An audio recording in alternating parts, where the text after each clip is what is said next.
Assalamualaikum warahmatullahi wabarakatuh. Pripun kabare bocah-bocah dino iki? Apik? Alhamdulillah, muga-muga padha sehat kabeh ya. Mulai dino iki, bocah-bocah ketemu Bu Yana ing sinau bareng basa Jawa. Sadurunge sinau, monggo kita bareng-bareng maca donga sinau. Bismillahirrohmanirrohim. Rabbi zidni ilma warzuqni fahma. Amin. Nah, sadurunge sinau, Bu Yana waosaken tujuan pembelajaran dino iki, yaiku mengidentifikasi bunyi bahasa dari teks yang didengar. Nah, bahasan dino iki yaiku urip rukun. Urip rukun yaiku urip ing tengahe masyarakat kang kudu bisa kurmat lan ngajeni marang liyane. Mupangate urip rukun iku akeh, kayata bisa tulung tinulung marang wong sing nandang susah utawa rekoso, serta urip bisa tentrem lan ayem.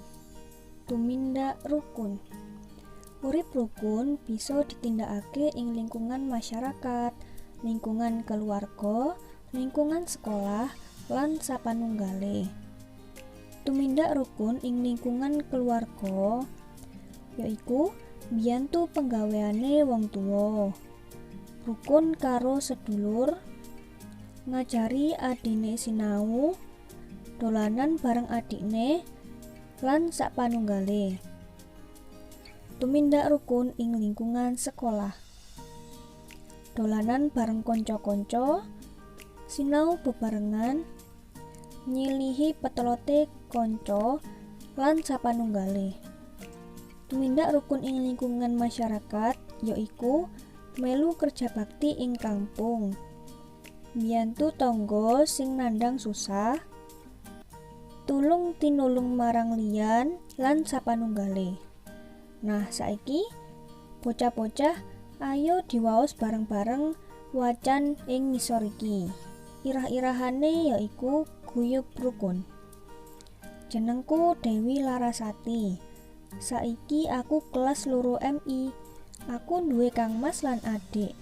Kangmasku jenenge Nakula lan adikku jenenge Sadewa.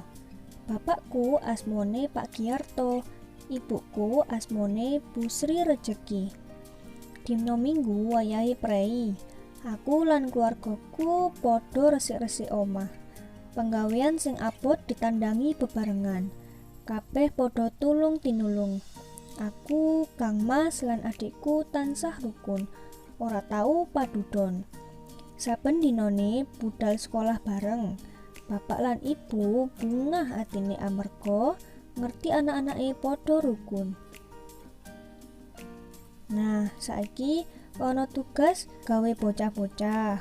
Wangsulana pitakon-pitakon sing ana ing LKS halaman 5-6, Romawi 1 lan Romawi 2. Ditulis ing buku tulis mung jawaban wae ya. Baik anak-anak, terima kasih kalian sudah mengikuti pelajaran hari ini dengan baik. Semoga bermanfaat ya.